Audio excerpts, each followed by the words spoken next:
Hey guys, welcome back to my channel. 10 female personal hygiene के बारे में है कुछ जानकारियां जानने वाले हैं, जिसे आज हम देखते हैं क्या है इस पे 10 टिप्स इसमें दिया हुआ है। तो देखते हैं ऐसा कौन सा पर्सनल हाइजीन है 10 फीमेल से लेकर के रिलेटेड है ये। तो आज हम इसी के बारे में कुछ जानकारी जानेंगे। तो चलिए देखते हैं। चलिए आज आप हमारे साथ बने रहिएगा। तो आगे आप स्क्रीन पे देखते रहिएगा friends.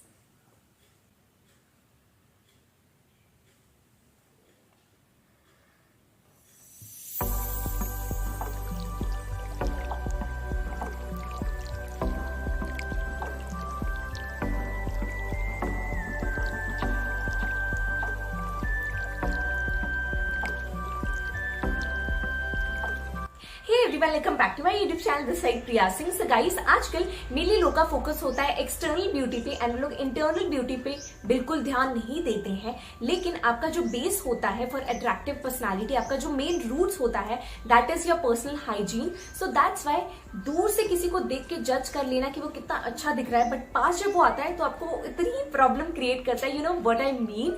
So that's why personal hygiene is really very very important for everyone. So आज की वीडियो मेरी स्पेशली डेडिकेटेड है for all the beautiful girls out there. तो आज मैं इस वीडियो में शेयर करने वाली हूँ 10 tips and tricks for personal female hygiene, जो आपको मेंटेन करना चाहिए फ्रॉम हेड टू टो। एक एक चीज मैं आपके साथ शेयर करने वाली हूँ जो मेनली लोग आपके साथ बताएंगे नहीं, आपको शेयर नहीं करेंगे, बट आपको ये सारे टिप्स खुद के अंदर खुद ही लाना होगा। So guys, without any delay let's get started. Tip 1 is dental hygiene. तो आपका फर्स्ट इंट्रैक्शन शुरू होता है आपके बोलने के वे से, एंड अगर आप बोलना स्टार्ट करो एंड आपके माउथ से वो बैड स्मेल, बैड ओडोर आ रही है, तो वो सबको अनॉय कर सकती है।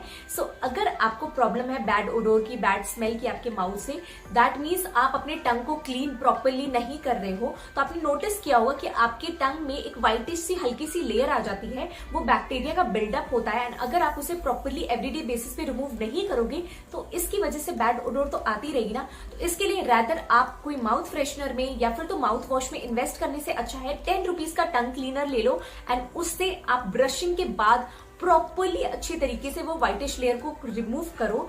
अगर आप डेली बेसिस पे टंग क्लीनर यूज करना स्टार्ट कर दोगे ना, तो यार ट्रस्ट मी, आपकी माउथ की वो बैड ओडोर है ना ऐसे ही कम हो जाएगी। एंड साथ ही साथ आप नोटिस करोगे आपका माउथ काफी ज्यादा फ्रेश रहेगा। आप वो ब्रश के पीछे जो टंग क्लीनर लगा के आजकल लोग दे देते ना, उससे मत करो। एक प्रॉपरली 10 रुपीज का ले लो, बस 10 रुपए का बहुत सस्ता आता है, उससे आप क्लीन कर सकते हो।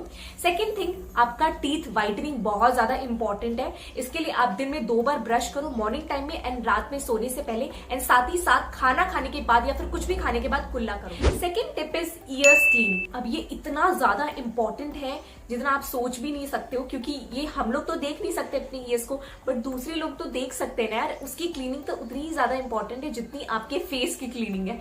तो आपको सिंपली इसके लिए रॉकेट साइंस लगाने की जरूरत नहीं है। सिंपली क्यूटिप ले लो।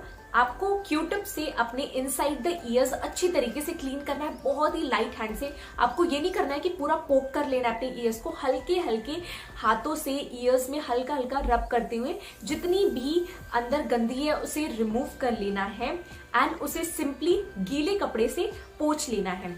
नाउ अंदर की क्लीनिंग उतनी इंपॉर्टेंट होती है जितनी बिहाइंड योर ईयर्स। तो आपके बिहाइंड योर ईयर्स भी उतनी डेड स्किन सेल्स एक्यूमुलेट हो जाती है।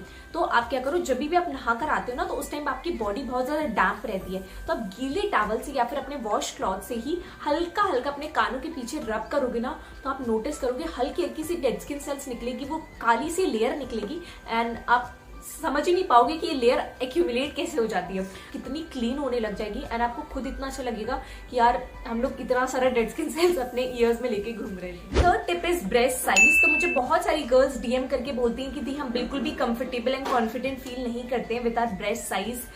तो girls, you are beautiful just the way you are. तो अपने अंदर कमियां ढूंढना बंद कर दो, क्योंकि आपका फिगर, आपका स्ट्रक्चर बिल्कुल भी मैटर नहीं करता है। ट्रस्ट मी, एक पॉइंट पे आप खुद आ जाओगे ना, तो आप लोग सोचोगे कि मैं क्या फालतू चीज के पीछे भाग रही थी। तो कोई भी काइंड ऑफ फिलर्स या फिर डॉक्टर के पास जाके अपनी प्रॉब्लम शेयर करने की जरूरत नहीं है। रैदर अगर आप चाहते हो अपने ब्रेस्ट साइज को थोड़ा सा टोन्ड अप करना, तो आप क्या कर सकते हो, मसाज कर सकते हो एवरीडे बेसिस पे। 5 मिनट नहाने के बाद उस एरिया को मसाज कीजिए with any any kind of oils, आपके पास जो भी ऑयल अवेलेबल है, कोकोनट ऑयल, ऑलिव ऑयल या फिर तो आलमंड ऑयल, मेक श्योर कीजिए लाइट वेट ऑयल होना चाहिए। अब प्रॉपर मसाज कीजिए, इससे आपका जो ब्रेस्ट साइज है वो काफी ज्यादा टोन्ड अप हो जाएगा। सेकेंड थिंग आप एक्सरसाइज कर सकते हो, मैं कुछ एक्सरसाइजेस दिखा दूंगी, आप इस काइंड ऑफ पुशअप्स कर सकते हो। देन ये सारी एक्सरसाइज करोगे ना तो इससे आपका जो ब्रेस्ट साइज है वो टोन्ड अप रहेगा एंड काफी अच्छा सा वेवी स्ट्रक्चर में रहेगा, तो बहुत अच्छा लगेगा। एंड आजकल तो डिफरेंट काइंड्स ऑफ ब्राज आती है, आप उसे भी पहनकर आप बहुत अच्छा शेप बना सकते हो। एंड वन थिंग मोर, आपने नोटिस किया होगा कि आपकी ब्रेस्ट साइज के नीचे थोड़ी सी डार्कनेस आ जाती है, वो इसलिए आती है क्योंकि आप रात में सोने से पहले ब्रा को रिमूव करके नहीं सो रहे हो। तो प्लीज मेक श्योर कीजिए कि एटलीस्ट रात में अपने उस एरिया को ब्रीथ करने दीजिए एंड कोई भी काइंड ऑफ टाइट ब्रा या फिर टाइट क्लोथ रात में बिल्कुल भी मत पहन के सोइए। एकदम लाइट टी शर्ट पहन के आप सोइए, आराम से उसे भी ब्रीथ करने दीजिए, उसे भी कंफर्टेबल होने दीजिए एंड वो डार्कनेस अपने आप खुद ही रिमूव होने लग जाएगी। Tip 4 is cleaning your under arms. अब इसका मतलब ये नहीं कि आप डेली शावर ले रहे हो एंड उस एरिया को ड्राई कर लिया, दैट्स इट। इसका मतलब ये है कि आपको अपने अंडर आर्म हेयर को रिमूव करते रहना है प्रॉपरली, क्योंकि होता क्या कि उस अंडर आर्म हेयर में स्वेट ट्रैप हो जाता है, जिसकी वजह से वो एरिया स्मेल करने लगता है। आपने नोटिस भी किया होगा कि बहुत ज्यादा स्वेटिंग से आपका स्वेटिंग आपके कपड़ों में शो होने लगती है, जो कि बहुत ज्यादा वल्गर लगती है। तो उन सारी प्रॉब्लम्स को टैकल करने के लिए बेस्ट सोल्यूशन है आप उस एरिया को हेयर फ्री रखिए। तो इसके लिए आप कोई भी प्रोसेस फॉलो अप कर सकते हो, रेजर अवेलेबल है, शेविंग कर सकते हो आप उसकी हेल्प से, वैक्सिंग करवा सकते हो या फिर तो ट्रिमर का यूज भी कर सकते हो। बट आपको उस एरिया को हेयर फ्री रखना है, क्योंकि जब तक आप उस एरिया को हेयर फ्री नहीं रखोगे आपका वो एरिया स्मेल करता ही रहेगा। तो मैं मोस्टली सोचती हूँ कि वैक्सिंग करवा लूं, बट ऐसा अगर नहीं हो पाता तो मैं शेविंग भी कर लेती हूँ। शेविंग करने से वीकली बेसिस पे हेयर ग्रोथ होने लगती है। अगर आप वैक्सिंग करवाते हो तो 1 मंथ तक हेयर ग्रोथ नहीं होती है, तो it's totally up to you, आपको कौन सा ऑप्शन चूज करना है आप करवाइए। Tip 5 is cleaning your belly button. And ये इतनी ज्यादा कॉमन चीज है ना, जो आई गेस बहुत लोग अवॉइड कर देते हैं। एंड कुछ लोग सोचते हैं कि यार हम लोग साबुन से नहा तो रहे हैं ना, तो वो साबुन क्रॉस करते हो इस एरिया को खुद से क्लीन कर देगा, बट ऐसा बिल्कुल नहीं होता है। उस एरिया को आपको ही क्लीन करना है। एंड रिसर्च ने पाया है अप टू 60% से ज्यादा बैक्टीरिया हाइडिंग आउट देयर। तो समझ रहे हो, वो छोटा सा एरिया इतना सारा बैक्टीरिया लेके होल्ड करके रखा है एंड आप उसी को क्लीन नहीं कर रहे हो। तो सिंपली क्या करना है, जब आप नहाने जाते हो ना, तो आप क्यूटिप की हेल्प से उस एरिया को क्लीन कर लो एंड हल्का हल्का सा रब कर लो, या फिर तो आप गीले टॉवल की हेल्प से भी उस एरिया में मसाज कर सकते हो एंड उस एरिया को अच्छी तरीके से क्लीन करके उसमें कोकोनट ऑयल अप्लाई कर सकते हो, सो दैट की बैक्टीरिया का बिल्डअप वहां पर बार बार ना होता रहे। एंड आपको ये प्रोसेस एवरीडे फॉलो करना है। ये नहीं कि आपने एक हफ्ते में एक बार कर लिया यार, मोर देन इनफ है। आपको वो एरिया आपके बॉडी का पार्ट है एंड उसे भी आपको एवरीडे बेसिस पे क्लीन करना है। Tip 6 is where cotton panties. अब आई नो बहुत सारी गर्ल्स की फैंटेसी होती है वो सिल्क की स्टाइलिश डिजाइनर पैंटीज पहनना, जो कि ऑब्वियसली बहुत ही ज्यादा सेक्सी दिखती है। बट गाइज वो जिस क्लॉथ की बनी होती है ना, वो बिल्कुल भी अलाउ नहीं करता है ब्रीदिंग के लिए। एंड जो आपका वेजाइनल एरिया होता है ना, वो तो बुरी तरीके से डेड हो जाता है। एंड वेजाइनल एरिया आपकी बॉडी का एक पार्ट है, जो कि ऑब्वियसली उसे भी ब्रीथ करना उतना ही ज्यादा इंपॉर्टेंट है, जिसके लिए कॉटन पैंटीज एकदम बेस्ट होती है, क्योंकि वो क्विकली ड्राई हो जाती है एंड वो ब्रीथेबल भी होती है। That's why I highly suggest कि एवरीडे बेसिस के लिए तो आप यार कॉटन पैंटीज ही पहनिए। एंड वीक में एक बार पहन सकते हो स्टाइलिश, अगर पहनना है तो मन करे तो पहन लीजिए, it's up to you. But cotton panties आपके उस एरिया को एकदम ब्रीथ करने में काफी ज्यादा हेल्पफुल रहती है। एट द सेम टाइम आप हमेशा मेक श्योर कीजिए कि आप अपने साइज से एक साइज बड़ा पहनिए, बिकॉज क्या होता है ना कि आपका वो एरिया टाइट होने की वजह से, फ्रिक्शन होने की वजह से वो एरिया डार्क होना स्टार्ट हो जाता है।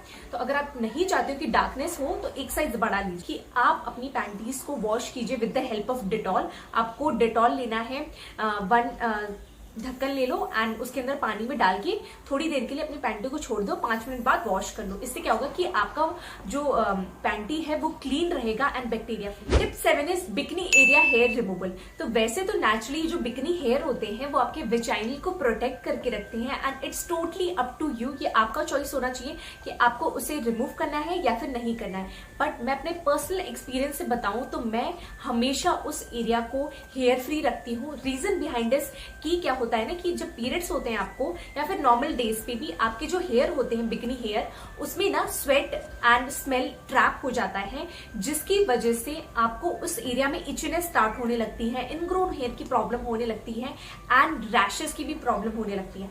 तो मेक श्योर कीजिए कि हमेशा उस एरिया को हेयर फ्री रखिए। तो इसके लिए अगेन आपका पर्सनल चॉइस है आपको किस तरीके से करना है। मैं क्या करती हूँ, मैं ट्रिमर का यूज करती हूँ या फिर तो सिजर्स का हेल्प लेती हूँ। सिजर्स से आप इजिली अपने जो बड़े बड़े हेयर होते हैं ना उसे कट कर सकते हो। कट करने के बाद मैं क्या करती हूँ, शेव करती हूँ उस एरिया को। तो मैं रेजर लेती हूँ एंड अपने लिए अलग सा हेयर रेजर रखती हूँ उस हेयर को रिमूव करने के लिए। हल्के हल्के हाथों से उस एरिया को रेजर की हेल्प से रिमूव कर लेती हूँ। एंड गाइस ट्रस्ट मी, आप ये फॉलो करना स्टार्ट करोगे आपको खुद बहुत अच्छा फील होगा। And at the same time ये फॉलो करने के बाद मैं 2-3 दिन तक बहुत लूज क्लोथ पहनती हूँ। बिकॉज अगर आप टाइट क्लोथ पहनोगे तो क्या होगा, फ्रिक्शन की वजह से आपको इनग्रोन हेयर होने लग जाएगी। तो आपको 2-3 दिन तक शेव करने के बाद या फिर वैक्स करने के बाद उस एरिया को थोड़ा सा ब्रीथ करने देना। Tip 8 is usage of panty liners. तो गाइज आजकल बहुत सारी गर्ल्स को व्हाइट डिस्चार्ज की प्रॉब्लम है एंड आई गेस ये बहुत बड़ी प्रॉब्लम नहीं है, तो आपको बिल्कुल भी टेंशन लेने की जरूरत नहीं है। आप एक बार गायनेक को दिखा सकते हो। स्टिल अगर आप व्हाइट डिस्चार्ज होने के चांसेस रहते हैं तो आप पैंटी लाइनर्स का यूज कर सकते हो। अब पैंटी लाइनर्स क्या होते हैं, वो सैनिटरी पैड का एक सेकेंड फॉर्म होता है जो कि छोटा सा होता है एंड बहुत ही पतला सा होता है। तो आप इसे एवरीडे बेसिस पे अपनी पैंटी में स्टक कर सकते हो, जिससे आपका जो भी व्हाइट डिस्चार्ज होगा ना वो आपके पैंटी लाइनर्स में एब्जॉर्ब हो जाएगा एंड आपका एरिया वो क्लीन रहेगा एंड फ्रेश रहेगा। सेकेंड यूसेज होता है कि अगर आपको टेंशन है कि यार आपके पीरियड स्टार्ट होने वाले हैं एंड अगर आपको बाहर जाना है, कॉलेज जाना है, अगर आप हॉस्टल में रहते हो एंड आपको स्टेनिंग के डर नहीं रखना है तो आप पैंटी लाइनर्स 1-2 दिन पहले लगा सकते हो। 1-2 दिन जैसे पीरियड्स आने वाले तो लगा कर रह सकते हो। पैंटी लाइनर्स काफी टाइम तक आपके पीरियड्स को होल्ड करके रखते हैं। Tip 9 is cleaning your nails. तो यार कोविड के टाइम में हाथ को सैनिटाइज करवाना तो सब लोग याद दिला देते हैं, but what about cleaning your nails? उसके अंदर तो सबसे ज्यादा बैक्टीरिया का बिल्डअप हो जाता है। तो गाइज ये मेरा पर्सनल एक्सपीरियंस है कि मैं हमेशा मेक श्योर करती हूँ कि अपने राइट हैंड साइड वाले हैंड्स को जिससे मैं खाना खाती हूँ उसके नेल्स हमेशा छोटे रखूं। बिकॉज क्या होता है कि अगर आप स्पून से खा रहे हो तो वेल एंड गुड, बट हम जैसे देसी लोग जो हाथ से खाना खाते हैं उनके नेल्स में कितने ज्यादा बैक्टीरिया का बिल्डअप हो जाता है एंड वो नेल्स से ही कितने थ्रू हम लोग हमारा खाना जा रहे हैं ना, तो उसे तो कट करना बनता है। तो मैं मेक श्योर करती हूँ कि अपने राइट हैंड के नेल्स को हमेशा प्रॉपरली कट करके रखूं। एंड अगर आप यार नेल्स बढ़ा भी रहे हो ना तो उसकी केयर करना सीखो। आप केयर के लिए क्या कर सकते हो, एवरीडे बेसिस पे हल्का सा टूथब्रश की हेल्प से जो खराब हो चुका है ऑब्वियसली उससे आप रब कर सकते हो सो दैट कि आपकी नेल्स की क्लीनिंग हो जाए। एंड अगर आप मेरी तरह नेल्स को कट करना ज्यादा प्रेफरेबल करते हो तो यार नेल्स कट करके रखो। एंड बढ़ाना है तो इस हाथ का बढ़ा लो, इस हाथ का आप छोटा ही रखो, क्योंकि इवेंचुअली स्पून से आप रोटी सब्जी तो खाने से रहे ना, सब्जी में आपके नेल्स तो डिप होंगे ही होंगे ना, तो यार उसकी भी क्लीननेस करते रहिए कीजिए एवरीडे बेसिस पे। My 10th and last tip is really very important, that is cleaning of your vaginal area. तो आजकल मार्केट में बहुत सारे व्हाइटनिंग सोप्स आ गए हैं, वी वॉशेस आ गए हैं जो कि क्लेम करते हैं कि आपके पीएच लेवल को बैलेंस करके रखेंगे वेजाइनल एरिया को। बॉडी वॉशेस, शावर जेल्स आ गए हैं जो आप हर बॉडी पार्ट में यूज कर सकते हो। बट ट्रस्ट मी गाइज, आप इन सारी चीजों में पैसे इन्वेस्ट करना अभी से बंद कर दो, बिकॉज आपका vaginal area is a queen. वो अपने एरिया को खुद को क्लीन रखने के लिए काफी ज्यादा माहिर होता है। तो इंटरनली तो आपको कुछ भी करने की जरूरत नहीं है, और एक्सटर्नली अगर आपको कुछ यूज करना भी है तो सिर्फ और सिर्फ प्लेन वाटर की हेल्प से उस एरिया को क्लीन कीजिए। आपको नथिंग यूज करने की जरूरत नहीं है। सेंटेड परफ्यूम वाले वी वॉशेस जो आपको क्लेम करेंगे कि हाँ ये एकदम वाइटन अप कर देंगे उस एरिया को, ऐसा कुछ भी नहीं होता है। वो एरिया जैसा है बहुत अच्छा है एंड वो खुद को क्लीन कर लेगा। सिंपली वाटर से क्लीन कीजिए, दैट्स इनफ। उसको और ज्यादा क्लीननेस की जरूरत नहीं है। And that's the end of this video. So hopefully guys आपको ये मेरे सारे टिप्स एंड ट्रिक्स काफी ज्यादा अच्छे लगे हो एंड ट्रस्ट मी, आप इन्हें इस अपने रूटीन में फॉलो अप करना स्टार्ट कर दीजिए, because it's really important to maintain your personal hygiene as well. क्योंकि यार देखो, आउटर ब्यूटी इतनी ज्यादा इंपॉर्टेंट नहीं है जितनी आपकी इनर ब्यूटी है। इंटरनली अपने बॉडी पे वर्क कीजिए, एक्सटर्नली खुद आपकी पर्सनैलिटी पे वो दिखना शुरू हो जाएगा। सो गाइज, अगर आपको वीडियो अच्छी लगी तो प्लीज मेरे चैनल को सब्सक्राइब कर देना, वीडियो को लाइक कर देना, मैं अपनी सारी फैमिली एंड फ्रेंड्स के साथ शेयर कर दो। क्योंकि मैंने नोटिस किया है कि यार व्यूज तो मेरे चैनल पे अच्छे आ रहे हैं, लेकिन यार मेरे सब्सक्राइबर्स ही नहीं बढ़ रहे हैं। मतलब व्यूज इतने ज्यादा आ रहे हैं, उस अकॉर्डिंग मेरे सब्सक्राइबर्स गायब हैं। तो प्लीज सब्सक्राइब कर दो यार, फ्री एकदम। कैसा लगा आज का ये वीडियो? और 10 फीमेल से लेकर के हाइजीन टिप्स के बारे में जानकारी थी। और अगर आपको अच्छी लगी हो या वीडियो तो प्लीज लाइक, शेयर, सब्सक्राइब करना ना भूलिए, ताकि मेरी ऐसी और भी वीडियो आपके पास पहुंचते रहेगी। तो आज के लिए friends take care, bye bye.